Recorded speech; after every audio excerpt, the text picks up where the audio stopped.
Friends, आज मैं आपको सिंधु घाटी की सभ्यता से कुछ ऐसे इंपॉर्टेंट क्वेश्चंस कराऊंगा जो कि आपके आने वाले एग्जाम के लिए बहुत ही इंपॉर्टेंट है। तो हमारे चैनल को सब्सक्राइब करना और शेयर करना ना भूलें। ठीक है, तो चलिए स्टार्ट करते हैं। आपका पहला क्वेश्चन है, इतिहास का पिता किसे समझा जाता है? इतिहास का पिता किसे समझा जाता है? इतिहास का पिता समझा जाता है हेरोडोटस को। ओके, और नेक्स्ट क्वेश्चन है, किस काल में मानव की घटनाओं का कोई लिखित वर्णन नहीं होता, उस काल को क्या कहा जाता है? तो जिस काल में मानव की घटनाओं का कोई लिखित वर्णन नहीं होता है उसको क्या कहते हैं? उसे कहते हैं प्रागैतिहासिक काल। ओके, तो इसको कहते हैं प्रागैतिहासिक काल। नेक्स्ट क्वेश्चन है कि मानव जीवन की घटनाओं का लिखित वर्णन क्या कहलाता है?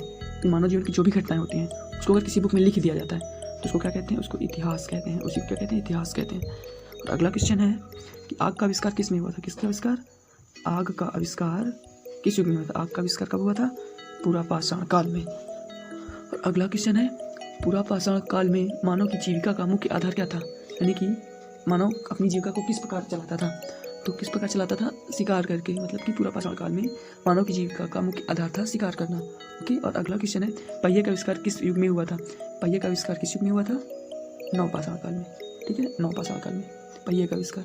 अगला क्वेश्चन है, हड़प्पा सभ्यता का प्रचलित नाम, हड़प्पा सभ्यता का प्रचलित नाम कौन सा है? हड़प्पा सभ्यता का प्रचलित नाम क्या था? तो हड़प्पा सभ्यता का प्रचलित नाम था सिंधु घाटी की सभ्यता। और इसी का अगला क्वेश्चन है, देखते हैं आगे, सिंधु की सभ्यता का काल क्या माना जाता है? यानी कि सिंधु की सभ्यता का काल क्या माना जाता है? यानी कि सिंधु सभ्यता का काल कब से कब तक था, ये पूछा जा रहा है।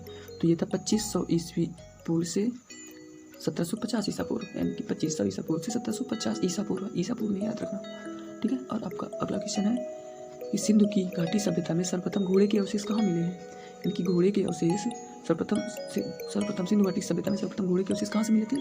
सुरकोटदा। याद रखना आपको, घोड़े के अवशेष सबसे पहले कहाँ मिले थे? सुरकोटदा में मिले थे। इसका अगला क्वेश्चन है, सिंधु की घाटी सभ्यता के लोगों का मुख्य व्यवसाय क्या था? पूछा जा रहा है आपसे, सिंधु घाटी सभ्यता के लोगों का मुख्य व्यवसाय क्या था? यानी कि ये कौन सा व्यवसाय करते थे, ये पूछा जा रहा है। तो व्यवसाय करते थे व्यापार। ठीक है, ये व्यापार किया करते थे। अगला क्वेश्चन है, हड़प्पा की सभ्यता किस युग की सभ्यता थी? हड़प्पा की सभ्यता किस युग की सभ्यता थी? तो ये थी कांस्य युग की। ठीक है, हड़प्पा सभ्यता की किस युग की? हड़प्पा की सभ्यता थी जो किस युग की थी? तो वो थी कांस्य युग की। आपका अगला क्वेश्चन है, सिंधु की घाटी सभ्यता में घर किससे बने थे? जो घर बने होते थे वो किससे बने होते थे? सिंधु घाटी सभ्यता में जो घर बने थे वो पक्की ईंटों के बने होते थे। ठीक है, जो घर बनते थे वो पक्की ईंटों के बनते थे। अगला क्वेश्चन है, हड़प्पा के लोग कौन सी फसल में सबसे आगे थे? यानी कि हड़प्पा के जो लोग थे वो किस फसल को सबसे ज़्यादा उगाते थे? तो उसको क्या कहते थे? कपास। ठीक है, इसी को कहते थे सिंडन। किस चीज़ को उगाते थे? कपास को। ओके, तो अगला क्वेश्चन कौन सा है, हड़प्पा की सभ्यता की खोज सर्वप्रथम किसने की थी? यानी कि हड़प्पा की सभ्यता की खोज किसने किया था? ठीक है, हड़प्पा सभ्यता की खोज किसने किया था? तो किसने किया था? दयाराम साहनी ने। दयाराम साहनी और अखालदास बनर्जी। दयाराम साहनी। ओके, अगला क्वेश्चन है, सिंधु सभ्यता का प्रमुख बंदरगाह कौन सा था? सिंधु सभ्यता का प्रमुख बंदरगाह कौन सा था? तो ये था लोथल, जो कि गुजरात में था। प्रमुख बंदरगाह कौन था? लोथल था, जो कि गुजरात में था। अगला क्वेश्चन है, सिंधु की घाटी सभ्यता का स्थल कालीबंगा किस प्रदेश में है?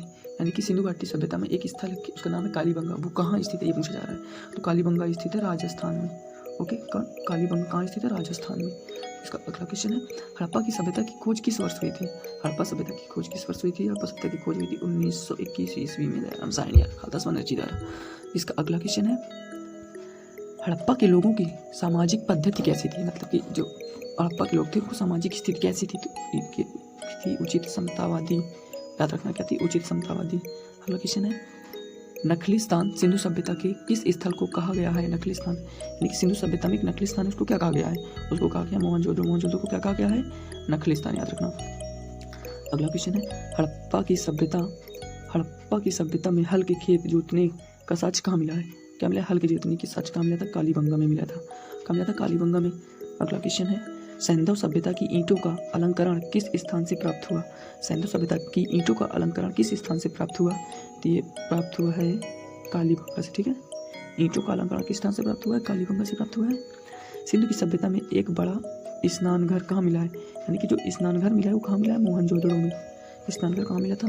मोहनजोदड़ो में। ठीक है, सिंधु सभ्यता की मुद्रा पर किस देवता का चित्र अंकित है? यानी कि जो सिंधु सभ्यता की जो मुद्राएं थी उस पर किसी देवता का चित्र अंकित था। वो कौन से देवता थे? तो वो थे आद्य शिव। याद रखना है, कौन थे? आद्य शिव। और आपका अगला क्वेश्चन है, मोहनजोदड़ो को एक अन्य किस नाम से जाना जाता है? तो मोहनजोदड़ो को क्या कहते हैं? मोहनजोदड़ो किस नाम से जाना जाता है? मृतकों का टीला। ठीक है, किससे चला था? मोहनजोदड़ो को क्या कहते हैं? मृतकों का टीला। आपका अगला क्वेश्चन है, सैंधव स्थलों के उत्खनन से प्राप्त मोहरों पर किस पशु का प्रकीर्णन सर्वाधिक हुआ? यानी कि बैल। तो सैंधव स्थल में उत्खनन से प्राप्त जितनी भी मोहरें प्राप्त हुई थी सिंधु सभ्यता में जितनी भी मोहर प्राप्त हुई थी, तो उन मोहरों पर किसका प्रकीर्णन था? एक पशु का प्रकीर्णन था, जो पशु था बैल। ठीक है, पशु था बैल। आपका अगला क्वेश्चन है, सिंधु सभ्यता का कौन सा स्थान भारत में स्थित है? यानी कि लोथल जो है विकल्प में था, तो ठीक है, अब इसको ऐसे किए हैं। तो सिंधु सभ्यता का एक स्थान है कौन सा? जिसका नाम है लोथल, जो कहाँ स्थित है? भारत में। लोथल कहाँ स्थित? भारत में।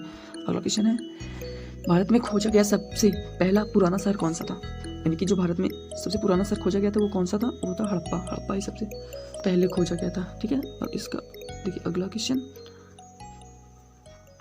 भारत में चांदी की उपलब्धता के साक्ष्य कहाँ मिले हैं? चांदी की उपलब्धता, चांदी कहाँ थी, इसके साक्ष्य मिले थे, इसका साक्ष्य कहाँ मिला था? हड़प्पा की संस्कृति में। ठीक है, और अगला क्वेश्चन है, मांडा किस नदी पर स्थित है? मांडा किस नदी पर स्थित? मांडा किस नदी पर स्थित है? तो चिनाब नदी पर। मांडा जो है चिनाब नदी पर स्थित है।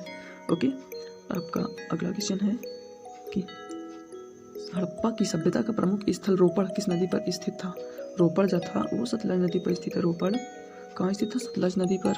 हड़प्पा में एक अच्छा जल प्रबंधन का पता, हड़प्पा में एक अच्छा जल प्रबंधन का पता किस स्थान से चलता है? यानी कि जो जल प्रबंधन था वो सबसे ज़्यादा जल प्रबंधन कहाँ किया जाता था, ये पूछा जा रहा है आपसे। तो कहाँ किया जाता था? धौलावीरा से।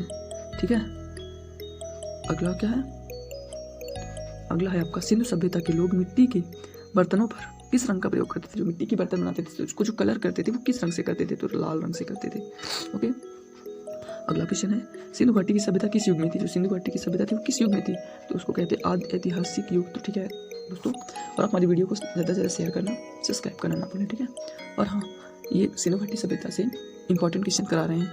ठीक है, ऐसे ही हम जितने भी चैप्टर हैं आपकी हिस्ट्री के, उससे जितने भी इंपॉर्टेंट क्वेश्चन बनते हैं जो कि आपके आने वाले एग्जाम के लिए इंपॉर्टेंट होगा, और प्रीवियस ईयर क्वेश्चन है। ठीक है, तो आप इन वीडियो को ज़्यादा से ज़्यादा शेयर करें, लाइक करें और सब्सक्राइब करना ना भूलें। Thank you.